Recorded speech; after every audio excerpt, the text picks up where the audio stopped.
Hello, YouTubers and NFL fans everywhere. This is Matt, the NFL Fanatic, giving you my Week 17 2020 NFL predictions. Well, for the Fanatic, this week, it was a down week from the week before in both my against the spread and straight up picks. The week before, I ended up 500 even at exactly 7-7-2 against the spread, and straight up, I went 12-4. Which equals, respectively, 75%. This week, I got 7 wins, but unfortunately, instead of getting 500, I went one game below it, and I had to push to get to 46.9% for this week. So, and straight up, I went down as well. I did not have a double-digit week. I went 9-7, so that equals up to 46.9% against the spread, and straight up 56.3%. And now overall for the year, against the spread, I am 122, 112-6, and straight up, I am now 158, 81-1 for the year. So after all the optimism I had about attempting to reach the top of the, new season highs for me against the spread and straight up as the year has gone on and as the weeks have progressed, I'm essentially going to be right at my season averages for the last couple of years against the spread and straight up, which I will accept. It's a little disappointing because I always wanted to, improve my work to get as high as I can, but to maintain consistency is also not a bad thing either. So, so that equals up to 52.1% with the 122, 112-6 record against the spread, and straight up 158, 81-1. It equals 66% for the year. And this is a very significant week, not only because it's the last week of the year for this season, but the NFL is likely going to extend a 17-game regular season starting next season. So instead of having a 256-game season, we will have a 273-game season next year. And that'll be very weird to start out, to have 273 games to pick out instead of 256. But I digress. But what a crazy week in the NFL it was. So much movement up and down the standings. I want to congratulate the Pittsburgh Steelers for clinching the AFC North. They beat the Indianapolis Colts in a 28-24 game. Big Ben in that second half had 3 big touchdowns, and it looked like the Steelers that we had seen a majority of the year. And for the Colts, that was a brutal loss because the way they were playing in that first half and the way they limited the Pittsburgh Steelers running game to about 5 rush yards through a majority of the game was incredibly impressive. They still get to kind of now control their own destiny. And after I was looking at all the playoff scenarios, I do think the Colts will get in based on where I think a bunch of the other scenarios will go through. And I'll go through that with my predictions. That was a crazy finish, and kudos to the Steelers for that one. And for the Browns, that was a brutal loss to the New York Jets, 23-16. And I understand a lot about what happened with the Browns and the Jets. If I would have known what would have happened, which I found out on Saturday night, I probably would have taken the Jets against the spread, but I still thought the Cleveland Browns were going to win the game just because I thought the Browns were just that much of a better team. But when Kevin Stefanski decides to have Baker Mayfield throw the ball 53 times, a season high for him, and a season high percentage, because they only ran the ball about 20 to 21 times. There was one point where Chubb and Hunt, they really couldn't get the ground game going. They had 1 point combined, 38 yards. And Sam Darnold just had played a much cleaner game. And I'd have to give Jameson Crowder credit. He threw the 30-yard touchdown, or he threw the touchdown to Braxton Berrios, and then Darnold threw the 30-yard touchdown to Crowder himself. And for the Jets, they basically have done what the Philadelphia Eagles did back in the 1970-71 draft, where they were in line to get O.J. Simpson. And they ended up winning 2 or 3 games in a row that knocked them out. And they got this other running back who was nowhere near as good as O.J. Simpson. And that's what I feel like the Jets have done, to where they might get Justin Fields, but it's like they missed out on Trevor Lawrence. And by the way, congrats to the Jaguars for officially clinching the number 1 overall pick. And for some fans out there, they'll appreciate this reference. For Trevor Lawrence, if it's Sunday moving forward for the Jags, you know what that means. But congrats for the Jags on getting that number 1 overall selection. And then I also want to congratulate the Chiefs, and then I'll get them my picks for getting the number 1 seed. That was a crazy game against the Atlanta Falcons where the Atlanta Falcons, for about 75 to 80% of that game, outplayed the Chiefs in every single way. They scored 2 red zone touchdowns. Patrick Mahomes threw a red zone interception for the first time. So Tyreek Hill's comment, he basically did what DK Metcalf did, so that comment really doesn't age that well. And they have now won 8 straight games, a lot, by 1 score. And they're probably going to rest most of their starter or some of their starters. I heard Andy Reid say that Chad Henne will likely start, so that's just free advice out there for anybody else picking that Charger game. Or betting that game, lean the money towards the Chargers. So I think the Chiefs, they should be able to get to the Super Bowl fairly easily. The only legitimate competition I could see them having would be the Buffalo Bills, even though I know they beat the Bills already on the road. But I do think the Bills, the way they've been playing, I do think they provide the best competitive game against the Chiefs moving forward in the playoffs. All right, so time for my picks and thoughts on each game. So this Sunday in the final week of the year, when the 10-5 Miami Dolphins go to the 12-3 Buffalo Bills, the Buffalo Bills are 4.5-point favorites in this game. I like the Buffalo Bills here minus 4.5, and the Buffalo Bills straight up. Then the next game, the 10-5 Baltimore Ravens go to the 4-10-1 Cincinnati Bengals. The Baltimore Ravens are 11.5-point favorite in this game. I like the Baltimore Ravens here minus 11.5, and Baltimore straight up. Then the next game, when the 12-3 Pittsburgh Steelers go to the 10-5 Cleveland Browns. The Cleveland Browns are 7-point favorites in this game. I'm going to take the Cleveland Browns here to win straight up, but give me the Pittsburgh Steelers plus 7. Then the next game, when the 6-9 Minnesota Vikings go to the 5-10 Detroit Lions. The Minnesota Vikings are 6.5-point favorites in this game. I like Minnesota here minus 6.5, and Minnesota straight up. Then the next game, when the 2-13 New York Jets go to the 6-9 New England Patriots. The New England Patriots are 3.5-point favorites in this game. I never thought I would do this in this crazy 2020 season. After what I've seen the Jets do for 13 out of 15 weeks, almost 80+% of the season, I am actually going to take the New York Jets to win a football game here. So in one of the weird upsets, or maybe not as much now, of the year, I'm going to take the New York Jets here plus 3.5, and New York Jets straight up. Then the next game, when the 6-9 Dallas Cowboys go to the 5-10 New York Giants. This is a huge game because if Philadelphia beats Washington, the winner of this game will win the NFC East, and they will be the first division winners since the 2010 Seahawks. No matter who wins, they'll be the first division winner with a losing record since 2010. The Dallas Cowboys are 2.5-point favorites in this game. I like Dallas here minus 2.5, and Dallas straight up. Then the next game, when the 5-10 Atlanta Falcons go to the 10-5 Tampa Bay Buccaneers. The Tampa Bay Buccaneers are 6.5-point favorites in this game. I like Tampa Bay here to win straight up, but give me the Atlanta Falcons plus 6.5. Then the next game, in the other NFC South game, the 11-4 New Orleans Saints go to the 6-9 Carolina Panthers. The Carolina Panthers are 6.5-point underdogs in their game as well, and I will do this carbon copy of that pick, so I'm going to take the New Orleans Saints here to win straight up for the Carolina Panthers plus 6.5. Then the next game, when the 12-3 Green Bay Packers go to the 8-7 Chicago Bears. The Green Bay Packers are 4-point favorites in this game. I like Green Bay here minus 4, and Green Bay straight up. Then the next game, in the meaningless Week 17 carbon copy of last year, when the 7-8 Las Vegas Raiders go to the 5-10 Denver Broncos. The Las Vegas Raiders are 2.5-point favorites in this game.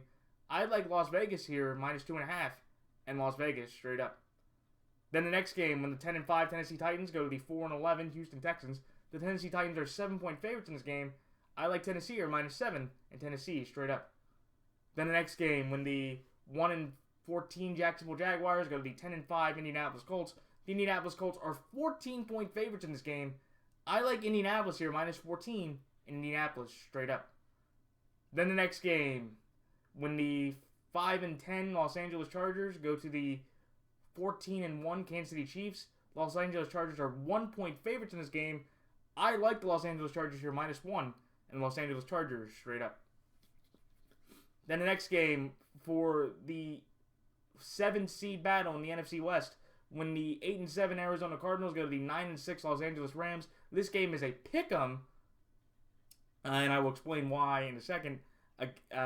Against the Rams, I'm going to take the Arizona Cardinals here on the line against the spread in a pick'em and straight up to win this game to clinch their playoff spot to get the 9-7.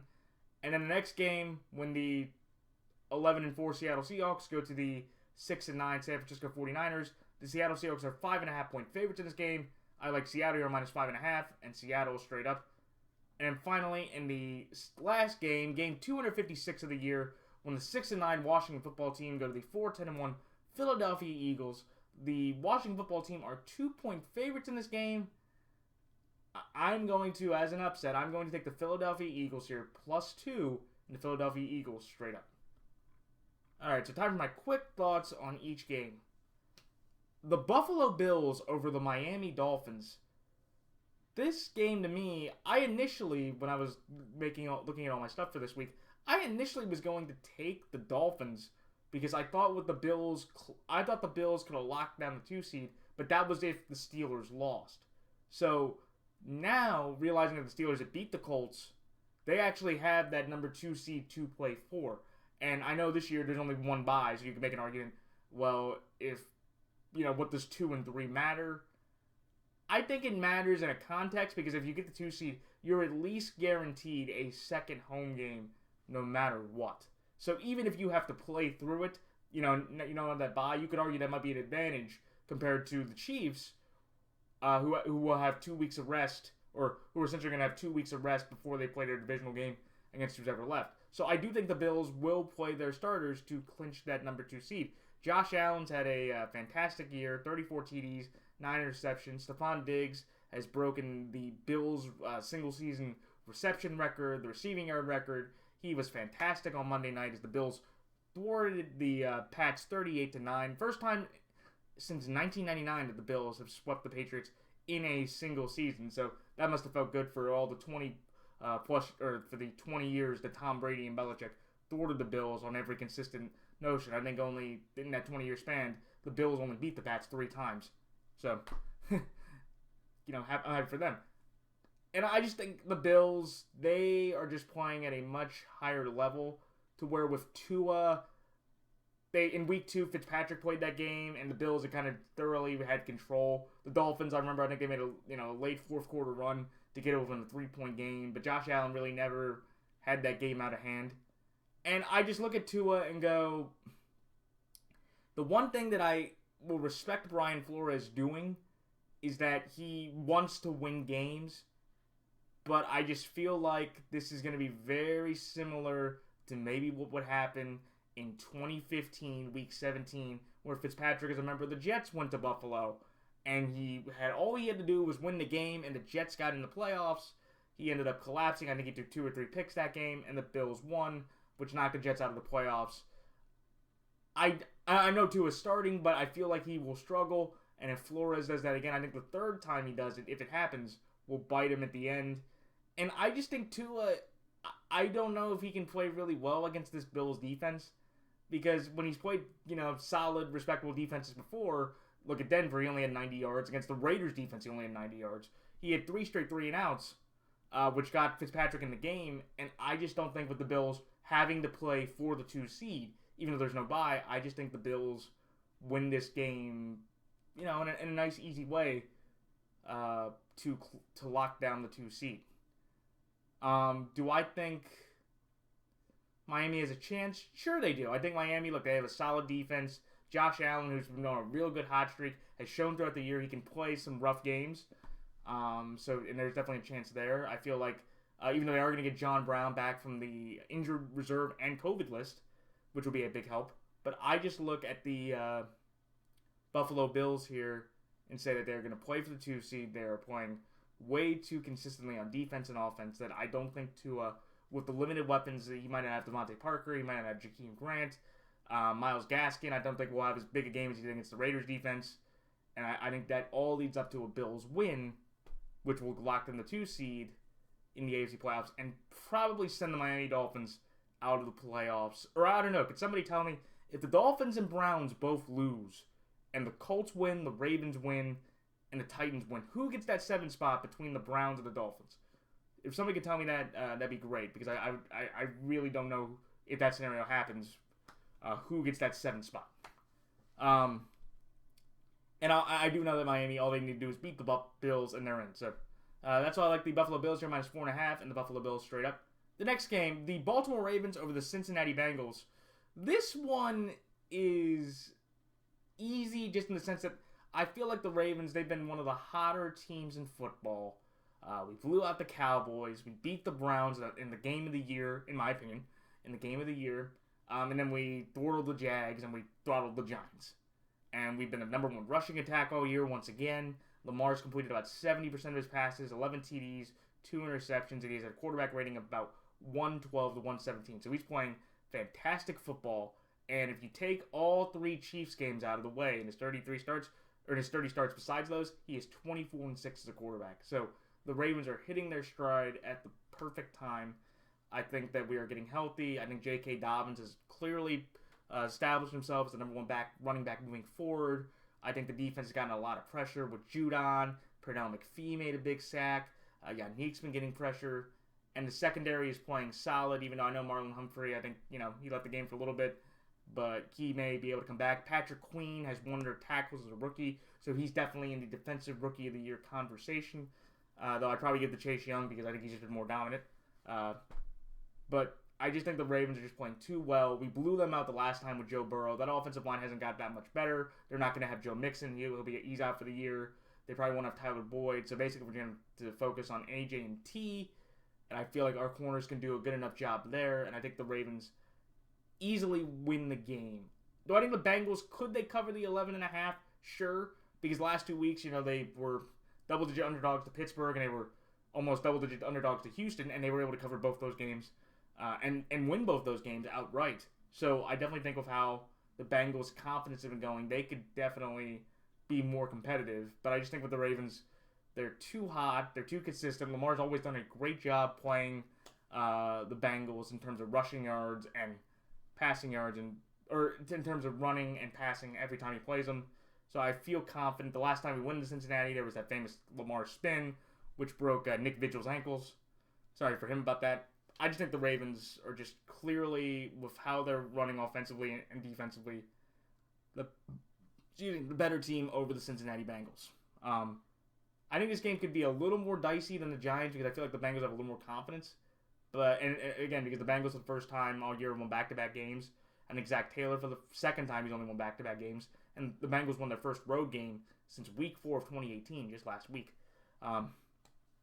So I think that, the Bengals game could be a little more dicey than people think, but I think the Ravens just get a nice win here to get in the playoffs and probably be, out of all the wild card teams, the scariest team to play, just because we're hitting our stride and we don't have nearly the expectation that we had last year. And I think looking at the field, the only team that I don't feel confident in as a Raven fan myself would be Kansas City. Everybody else I feel like we could beat or be competitive at the very least against every other team in the AFC. We already beat the Browns twice. We beat the Colts.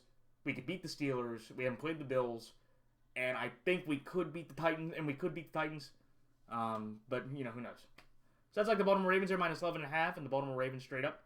The next game, the Cleveland Browns over the Pittsburgh Steelers. This is one to where I feel like I'm going to take the Browns here because I think they're going to get their linemen back and their offensive weapons back. And the one thing I've seen out of Pittsburgh is that, through that first half, Ben and them could not really move the ball. They really couldn't run the ball, which is really concerning. I don't think that, and you could argue, well, they didn't really have that much of a run game against Cleveland the first time when they beat them 38-7. Sure. But I just feel like with the Browns, like you've seen a better improvement and consistency with the Browns playing at a higher level compared to the Steelers over the last month.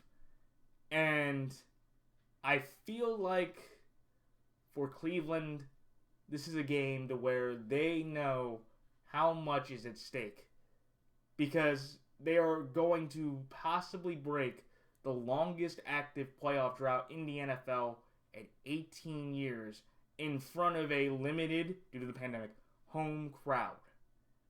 And I really think that the Cleveland Browns will use that motivation. Look at the fact that the Steelers, they're going to play because they have to play with the Bills. They're going to play, but I feel like if they're scoreboard watching or Mike Tomlin looks and the Bills are just rolling over the Dolphins, he may kind of just say, okay, look, we're locked in the 3 seed. No matter what happens, you guys can kind of like rest up, or we'll put some backups in just to rest because we're not going to get the 2 seed. So I think that will play a factor in it as well. So I think that's why I'm going to take the Browns. I just don't think with the Steelers, they pretty much know that. I think that the like if they're watching the game, the Bills are handling their business, that they're not going to lock in. They're not going to lock in. But, who knows? That's why I took the Pittsburgh Steelers +7, because if that Bills, Dolphins game is close, they may, try to knock out the Browns. And so that's why I took the Pittsburgh Steelers +7. But there's just a feeling of me in that the Cleveland Browns, getting all their assets back, being in front of their home crowd, using the motivation of getting thrashed by them earlier, I think they're going to find a way to win this game and get a playoff spot for the first time since 2002. If they don't, I think they'll be okay, because if the Dolphins lose again, I don't know if the Dolphins and Browns both lose and the Colts, the Ravens, and the Titans will win. I don't exactly know who gets that last spot. So they could be, they could back in their way just as easy. But I think they're going to just win this game outright due to the motivation, their talent all coming back, and I think the Pittsburgh offense not being nearly as effective on the ground, and I don't think the Cleveland defense will allow Big Ben to throw for the touchdowns they did on the Colts secondary that the Browns defense did. Even though you could argue that the Colts defense is better, sure, but I think the Browns are going to be a little more motivated, just division rivals' sake. So that's like the Cleveland Browns here straight up at the Pittsburgh Steelers +7. The next game, the Minnesota Vikings over the Detroit Lions, in one of the meaningless games of the week, because both these teams are out of the playoffs and just playing their last game. The Minnesota game, this was easy, just in the sense that the Minnesota Vikings did not look great. They let Alvin Kamara become the first running back since Ernie Nevers back in 1929 to have 6 rushing touchdowns in a game. Sean Payton, having his own Taysom Hill fling, decided to give Taysom Hill that 7th rushing touchdown, which didn't give Kamara the record. And I feel sorry for everybody out there that played in fantasy. I, unfortunately, wasn't one of those people that could play in a meaningful game that had the championship game, and I feel horrible for all you people having Alvin Kamara against you and score over 40, almost over 50 points. I feel so horrible for all you people. That's just brutal. Or or PPR 50, at least in a regular fantasy, like 40 plus. So, but that's the thing though. I feel like with the Vikings, that was brutal. The Saints needed all that due to Drew Brees having 2 interceptions, one to Harrison Hand and the other one to Hardy Nickerson. And they needed all that because Drew Brees did not play a great game. He threw for 300 yards and 2 picks, but he really couldn't make a lot of big throws except the one to Jared Cook. And I think here's the thing though. As bad as the Vikings look defensively, at least they put up over 30 points, and Cousins at 270 and 3 TDs. Irv Smith in a nice 2-touchdown game. Adam Thielen caught one of the touchdowns. But when you watch the Lions, that was one to where you could have put Darrell Bevell and every one of their coaches out there. I don't think they would have won that game. I think they still could have got blown up by the Tampa Bay Buccaneers with how bad they looked. They lost 47-7. Matthew Stafford only lasted 2 series before he had a low ankle sprain. And I know he's a tough guy, but I would say to Lions fans, let Chase Daniel start this game. There's no point in Matthew Stafford starting the final game of the year in a meaningless game to where he could do more damage to his ankle and his body. Because remember, he's already playing with broken, damaged ribs and a fractured thumb, and now he has his ankle. He's basically becoming Mr. Glass with the operation man, to wherever you touch part of his body, he gets hurt. I just think let Chase Daniel start the game. The Vikings last time when Stafford came in after he missed all practice due to being a COVID close contact, they lost by 14 points because Dalvin Cook ran it down their throats. I could see a very similar type of outcome with how Stafford's banged up and just how bad the Lions just all feel like last week just quit. I think, for the Lions, it's going to be a complete wholesale change from coaching to maybe the quarterback. Not because of maybe he's not talented. It's been 12 years and they need to, get a new direction. The defense is going to get stripped down to all of the Bob Quinn signees. You could get AP is going to be gone. Kerryon Johnson could get cut. You have DeAndre Swift, who's a nice piece. You have Hawkinson, who was one of the very few lines that made the Pro Bowl. So you have some nice fundamental pieces in some of the offensive weapons, but all the other defensive assets, they could all be gone or traded just due to, how bad they played or how ineffective they were. Though I do have to say the Lions Slay move, that's okay. I'm okay with that. Like he hasn't had a great year, so that's the one positive move that Detroit can get the benefit, the positive respect for. So that's why I like Minnesota here -6.5 and Minnesota straight up. The next game, the New York Jets over the New England Patriots. This is a game to where it's essentially where the Patriots have the better record, and they're gonna, even if the Jets win, the Patriots have the better record, but the Jets have just been playing better football. If you look at the Jets, if you look at 3 of their last 4 games, they should be a 3-1 football team. They should be a 3-1 football team if it wasn't for Greg Williams calling a cover 0 against the Raiders. And where you look at the Patriots, ever since they beat the Chargers 45-0, they have not looked great at all. They put up 3 points against the Rams, they put up 12 points against the Dolphins, and they put up 9 points against the Bills. Cam Newton only completed 5 passes. He only completed 50% of his passes. This guy's played in every game this year. Well, okay, I guess strike that. He's played in 14 of the 15 games, and he only has 5 touchdowns and 10 picks. Basically, you have to add his rushing touchdowns to make him look, into a decent quarterback. And I'm sorry, it's like I don't see with the Pats. They lost Stephon Gilmore, and they really needed him. They really needed him. Julian Edelman likely won't be back. Jacoby Myers is their only legitimate threat. Damian Harris didn't play. Sony Michel, did an okay job running. But I literally look at the Jets' offense, and I'm kind of going, Gase has been, calling, a couple nice back-to-back games. The Jets' pressure has gotten pretty well. They got 3 sacks on Baker Mayfield against one of the better offensive lines in the Cleveland Browns.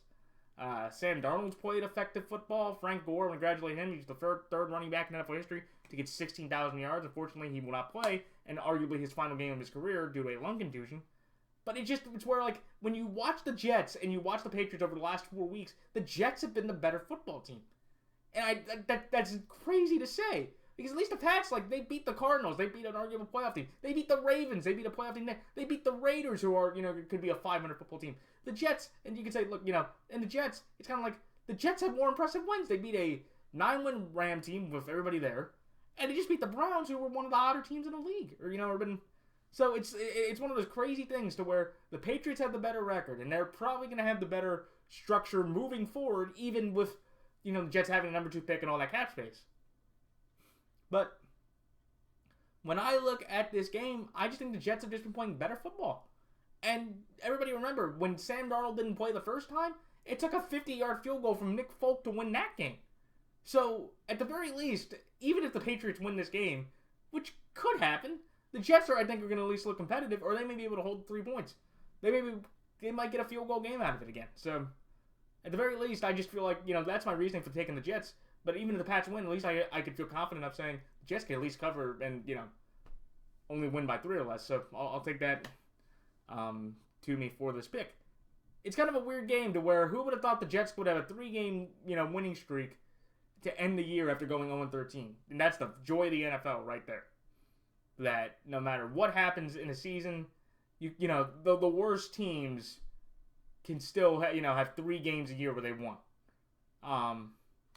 So that's like the New York Jets here, plus 3.5, the New York Jets straight up. The next game, the Dallas Cowboys over the New York Giants. This is one to where the Dallas Cowboys, they have played very good football the last few weeks. 3-game winning streak. Andy Dalton had 300-plus yards and 3 TDs and a pick. The Darius Slay. Zeke had his second 100-yard rushing game against the Eagles defense. I know they didn't have Fletcher Cox and Derek Barnett, and he probably won't play Week 17 against Washington either. So I understand all those caveats are there. But Andy Dalton looked solid. He looked sharp. He had 3 big touchdowns to Michael Gallup, to CeeDee Lamb, and Amari Cooper. And the Cowboys just seem to have been just playing at a better rate. And I just feel like with the Giants, it's kind of this weird roller coaster to where Joe Judge was really at the bottom, right by the Niners game. And then he beat the Washington football team, and then he had started to have all these close losses. Then he had that 4-game winning streak, where that his highest point of the season was using Colt McCoy going into Seattle and beating the Seahawks 17-12. Ever since then, the Giants have kind of cratered to where the last couple weeks, I know they didn't have Daniel Jones, but you could argue they've had Daniel Jones and Colt McCoy, and both of them have been bad. And it's one of those things to where Daniel Jones is showing you that the Giants need a quarterback at least in year 3 to at least compete with Daniel Jones at the very least, or if they're in a bad, they need to draft another quarterback, because I just do not see Daniel Jones behind his offensive line and his turnover issues. I know he didn't have any against the Ravens. That they need to move in a different direction, because he's not Dwayne Haskins, who got cut by the Washington football team. He's not as bad as Dwayne Haskins because he still has a job and he's got more wins, but he's right around just a little bit above that. And I think for the Giants, unfortunately, Joe Judge has a lot to prove, and he's got to eat a pretty big mulligan to where if he can't, in my opinion, get 8 wins because of all those close losses, he should get fired by his second year. And the Giants at least have followed my metric of firing coaches every couple years, so at least they understand that metric. Throwing away that aside, I just think the Cowboys in this game, the Cowboys won last time when they were down 17-3. Dalton came in, won 37-34. They're going to be motivated because of the Dak factor. I feel like to beat the Giants in a pretty convincing fashion. I think the only time the Giants have beaten them recently was 2016. Yeah, I think 2016. The second game where it was the Odell catch where he broke through the defense to win 10-7. I think that's the only time the Giants have won in the last 4 or 5 years in this series. And I just think, again, the Giants, they're going to be motivated, but the Cowboys are just playing at a much consistent and higher level from what I've seen of the Giants with Daniel Jones and the rest of there. So that's like the Dallas Cowboys here, -2.5, and Dallas Cowboys straight up. The next game, the Tampa Bay Buccaneers over the Atlanta Falcons. This is one to where I just read before I made this video that Bruce Arians is going to play to win. And that's all I needed to know. I actually thought, before I read that, he was going to rest his starters because I didn't think that getting the 5 seed, since they're not going to win the NFC South, obviously, I didn't think he was going to play anybody, or I thought he was going to rest more people because I just thought, hey. But I guess I should have thought about Bruce Arians. He is the guy that says, no risk it, no biscuit. So he obviously wants to, end the year on a 4-game winning streak and get to 11-5. And I do want to congratulate Tom Brady for beating Bill Belichick in this argument. Tom Brady's had a very good year to where competition withstanding, and I totally agree with that.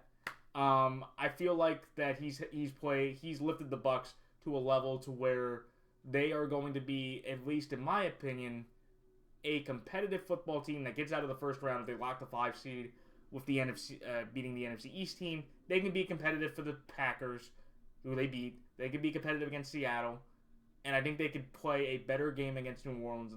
They could play more. Put it this way: they're not going to get blown out by the Saints again like they did in Tampa, but I do think they could play more of the game they played in Week 1 in the Superdome, to where it's a little more competitive and respectable.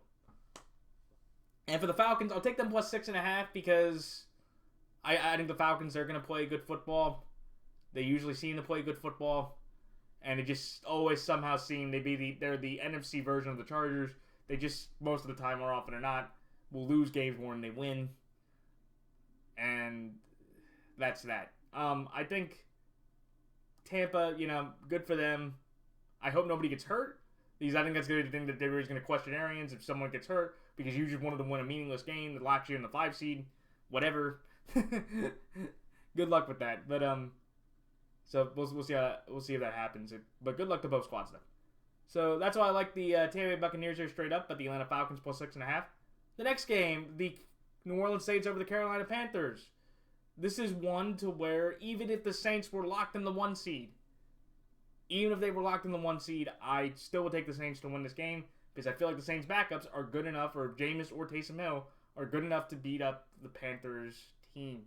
They're probably not going to have Christian McCaffrey, who's been a bust of a first season under his new contract. Hopefully he can get healthy and help move this team.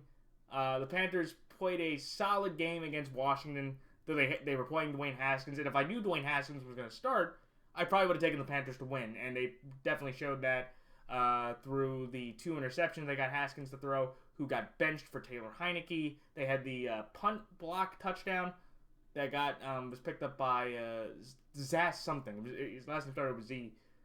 And that was basically the end of the game because Teddy Bridgewater, he ended up having a big throw or big run from Curtis Samuel. Robbie Anderson ran wide open in the end zone. And the Panthers really didn't have to worry about that much of anything for, the rest of the game. And I just feel like with the Panthers, they're kind of like the Giants in some ways. They're in that way of like every game besides the Tampa game at home, they basically have been in the game for a majority of the game. And I feel like, again, they played the Saints second week without Michael Thomas. It took a Joey Sly missed 60-plus yard field goal to win by 3 points. I think the Panthers, they can run the ball. They have a solid foundation of good defensive pieces in Ryan Burns, Derek Brown, Jeremy Chin. You have, I think you have Brian Burris. You have a decent squad of, emerging and solid talent that will give the Saints a competitive run for their money. I do feel like, though, kind of like with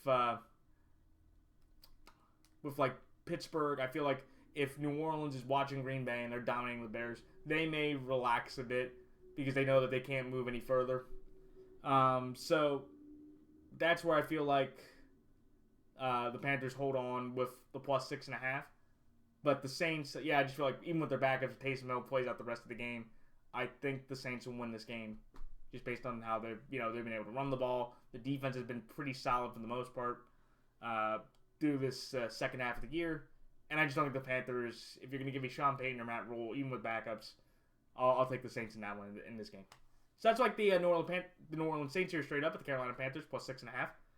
Then the next game, the Green Bay Packers over the Chicago Bears. This is one to where the Green Bay Packers are going to play all their starters because they're playing for the 1 seed in the bye. And I saw the Packers play the Bears just a few weeks ago in Trubisky's first start since he got unbenched from Nick Foles, and he looked horrible. I know the Bears have been on a roll. They've scored 30-plus points for the first time in 4 straight games since the 1960s. But they were playing Jacksonville, they were playing Houston, and they played the Lions, and I forget the other team that was thrown in, and they played the Vikings. So they played 4 below-average teams that really, probably the Texans one was the most surprising because I thought that the margin of victory would not have been that lopsided. But this is the Packers. Rodgers has routinely been able to beat Trubisky on a fair basis. I don't even think he's ever lost to Trubisky.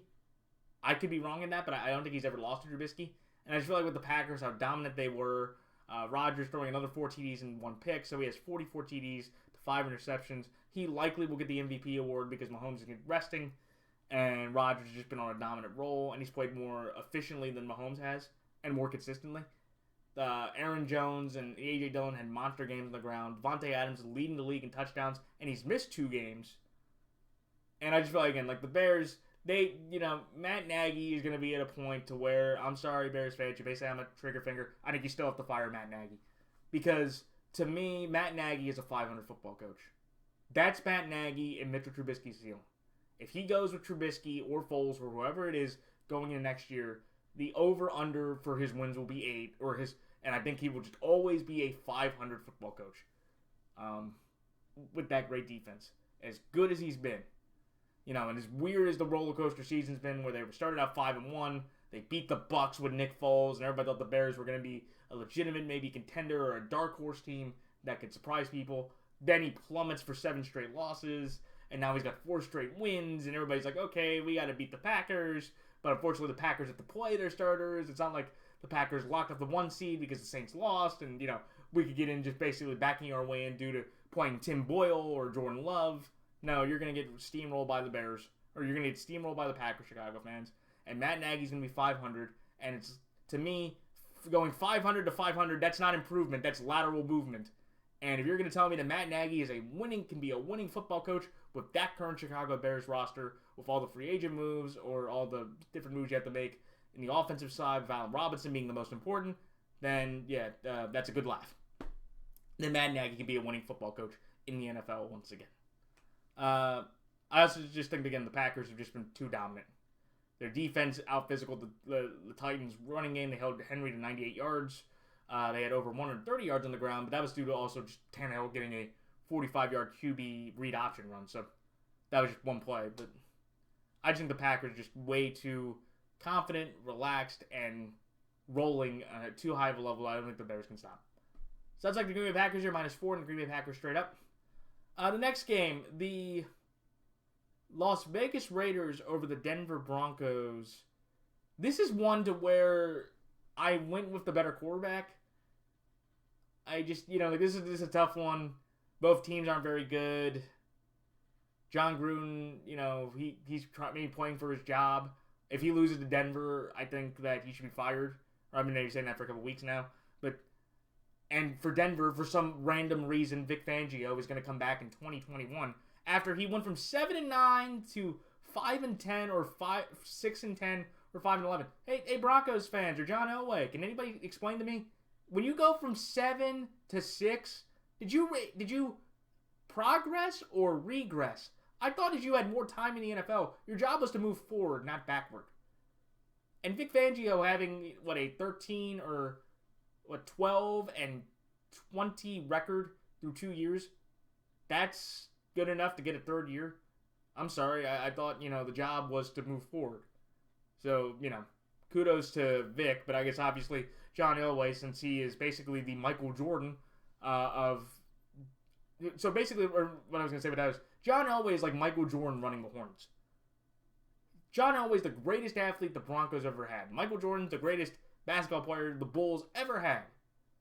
But the man cannot manage a team outside of making one move to sign Peyton Manning, which for any other GM, that's one of the easiest signings you could do. You can get him, but that was 8 years ago. This guy has had multiple quarterbacks, from Trevor Siemian to Brock Osweiler to Case Keenum to Joe Flacco to Drew Lock. He's had 5 or 6 different quarterbacks start for his team, and all of them have been bad for the Broncos. And the fact that this man is going to say to Vic Fangio, "Oh yeah, you get to come back for a third year," again, it's just because all of Denver loves John Elway so much, just like the Hornets, Michael Jordan. Even though I know Elway's not the owner, but it's just the fact that the Bolin family cannot tell John Elway that he's fired because they just love him so much, because they still admire him for some odd reason as a player.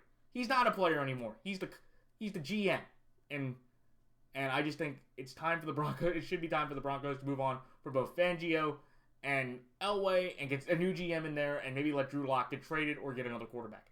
So Carson Wentz, go to the Broncos, because John Elway loves the underachieving, tall, big quarterback. So mark my words there. I digress, but I'm going to take the Raiders here just based on just the Carr being the better quarterback. Carr played pretty well. Rod Marinelli pulled a Greg Williams-like special by somehow doing a cover 2 defense and letting Matt Collins run right down the field, and then get a 15-yard penalty on top of that to make a 59-yard probably improbable miss, or probably a 50-50 shot into a chip shot for Jason Sanders to win the game. And I just feel like with the Raiders, they're going to be motivated from last year. They could say that, we lost this team last year with Drew Lock. Let's beat him this time around. And Drew Lock, the last time he played him, caused 4 turnovers. So I do think the Raiders can get 1 or 2 turnovers on Drew Lock to be the difference in this game.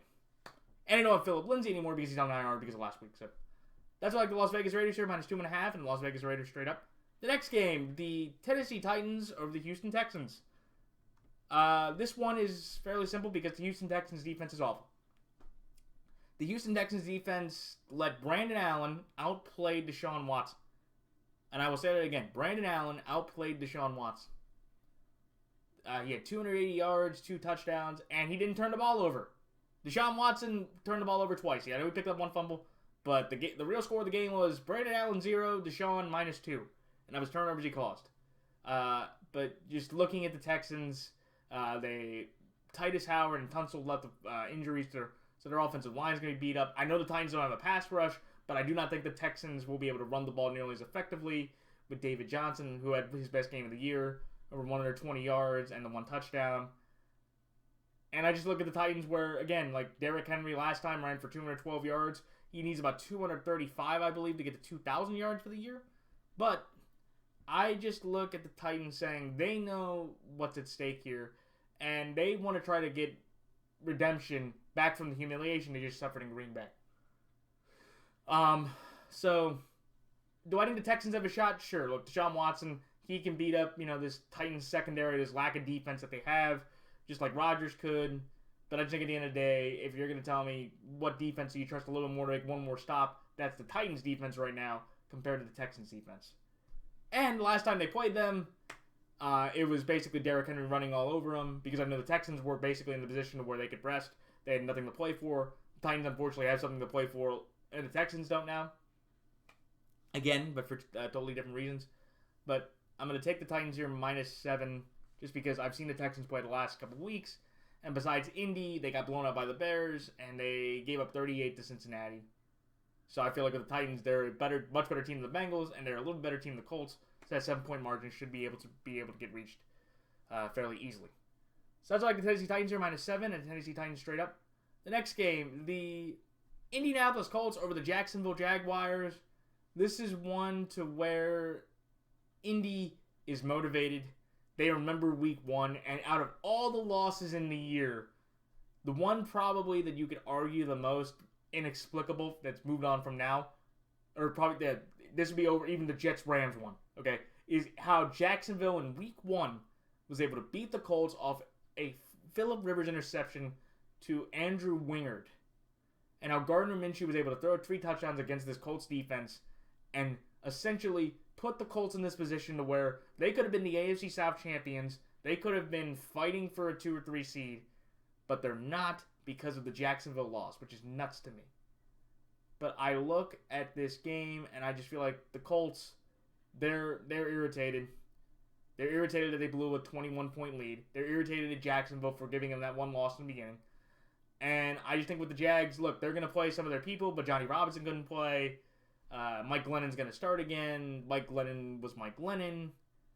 And I just feel like the Colts, they understand, looking at the scenario now, they have a good chance of being able to be in that winning scenario due to the fact that the Dolphins are going to play the Bills starters. I feel like the Colts, they were going to be kind of screwed, but I feel like the Dolphins now are going to be the team that are likely going to be out of the playoffs due to how everything's, forming out. And I just think, again, Jags, they've got blown up by the Ravens. They've got blown out by the Bears the last couple weeks. They got blown up by the Titans. So I feel like, the Jags are just kind of going through the motions. They're trying, but they're just not very good. And I think the Colts, with that anger, with that motivation, and understanding that they probably are going to be in a winning scenario, they win this game to get in the playoffs at 11-5 and be kind of that sneaky team that nobody would probably want to play, or they're going to be probably the toughest out of all the wildcard teams, in my opinion, going into next week. So that's like the Indianapolis Colts here, -14. Indianapolis Colts straight up. The next game, the Los Angeles Chargers over the Kansas City Chiefs. Mahomes is not going to start. That's all you need to know. This is one to where Mahomes, the Chiefs are the only team in the league that can, the Chiefs and the Bucks already said they're going to play. The Chiefs are the only team in the league that have nothing to play for. They're the number 1 seed in the AFC. They have the first round bye. Fun fact, for the first 50 years, or since 1960, in the first 47 or 57 years of the Chiefs' existence, they never hosted the AFC Championship game. In the first 3 years Patrick Mahomes started, they're going to be able to probably say that they host 3 straight AFC Championship games. So that shows you how valuable and how significant Patrick Mahomes' arrival in Kansas City has been to that whole franchise and how dominant they've been since he's been the starter. So, yeah, that's basically it. Chad Henne's going to start. I think the Chargers, they've actually won, I believe now, 3 straight one-possession games, which I never thought would be possible. So I think Anthony Lynn actually has a chance to be like Ron Rivera back in 2012, to where they were 3-9 entering that last stretch of the year. And I think for the Chargers, it was kind of like the same thing. They were 2-10. Yeah, they were 2-10 entering, that last 4-game stretch. And I think they should be able to win 4 or 5 straight games, which I think will give the Chargers brass confidence to give Lynn a 5th year I wouldn't do that personally because I just feel like, again, that team, like, they're still going to have these choking scenarios if they play solid competition. And I just don't know if, like, keeping that staff around, like, really will help that. But that's just me. But I feel like the Chargers, like, just go in there, beat up the Chiefs backups. Sammy's not going to play. Sammy Watkins is going to play. And, yeah, that's it. Not a lot of analysis here. Mahomes isn't starting. Go with the Chargers.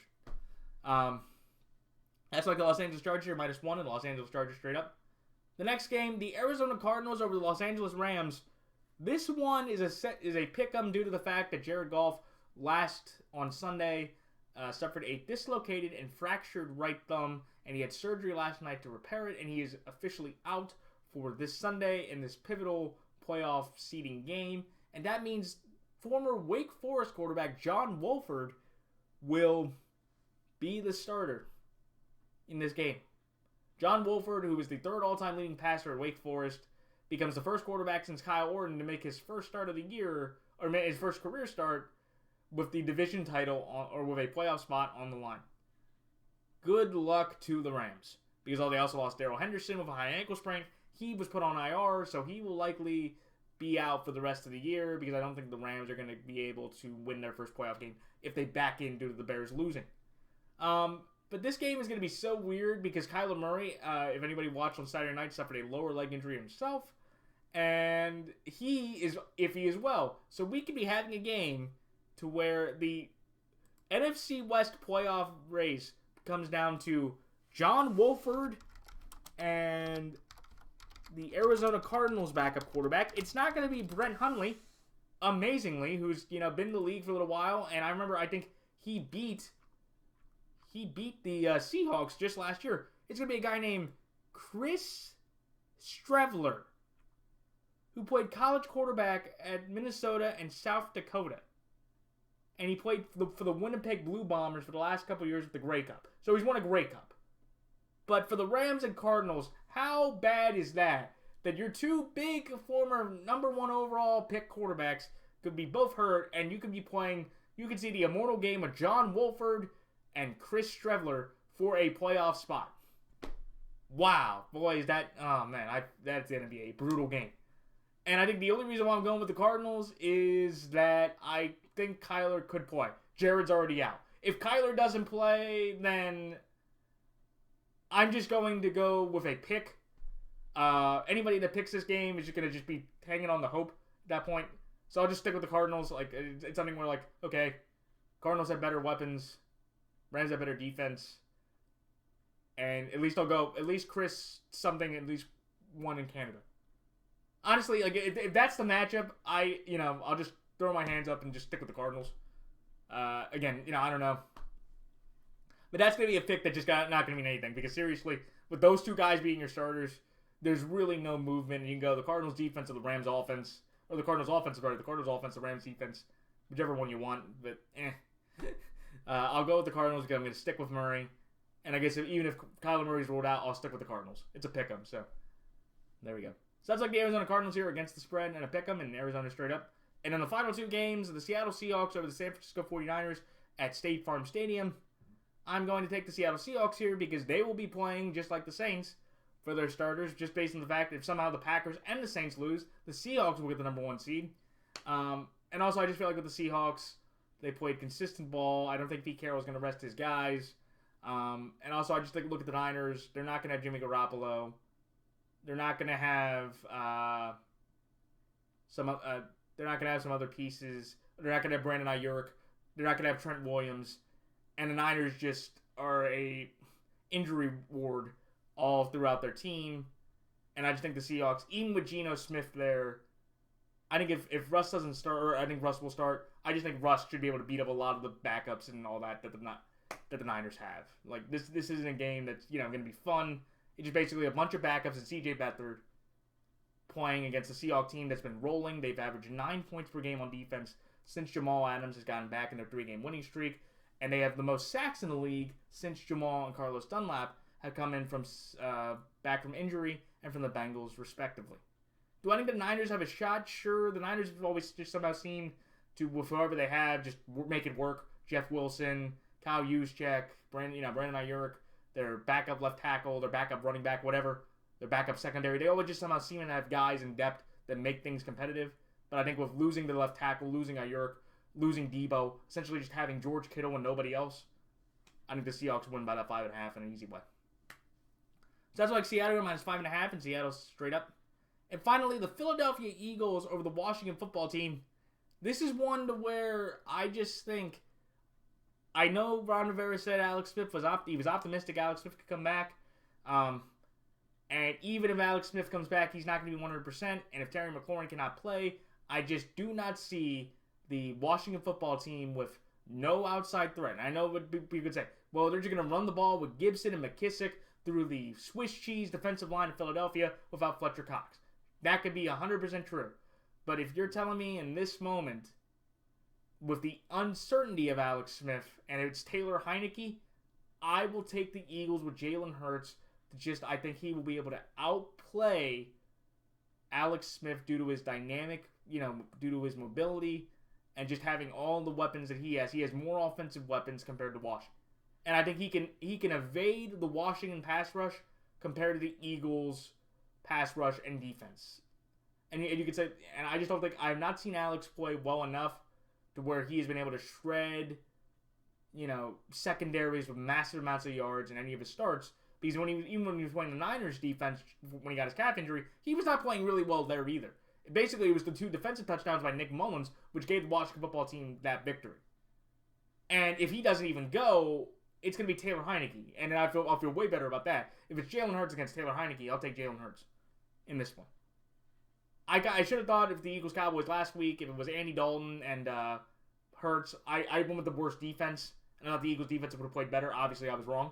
This one, I feel much better about saying, okay, if it's Taylor Heineke against Jalen Hurts, or even Alex, I think Jalen will make more dynamic plays of his feet if it's Alex, and Jalen just a better quarterback than Taylor Heineke. Could the Washington football team win this game? Sure. And if they have Alex Smith, they probably, they're a 2-point favorite. They probably should win. But I just feel like with the Eagles, they know what's at stake with Doug Peterson. They know what's at stake to be a great spoiler, and maybe in some ways to knock out Washington for the revenge they had in Week 1, where they sacked Carson Wentz 7 times and let Dwayne Haskins get one of his, or his last career win. I think the Eagles get redemption and win this game in a thrilling and awkward game that allows the Dallas Cowboys at 7-9 to win the NFC East. And I know for a majority of people in America, outside of Dallas fans, that's horrible. And I'm with you, but that's just unfortunately how I see it. So those are my thoughts and comments for this week. Like, comment, rate, subscribe. Please check out the NFL YouTube Prognosticators page. And until next time, until the new year, I'm happy that 2020 will be done.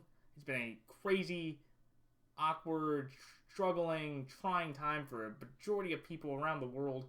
And I guess to everybody out there, for our final message before the new year, here's to everybody out there that 2021 will be a much better year for all society and humankind than 2020 was for a majority of people around the world this past year. So until next week for the playoff edition of my picks, best of luck to all the teams and fans out there for their last fantasy games and their teams themselves. And until next week, this is Matt the Fanatic signing off. Until next time, so long.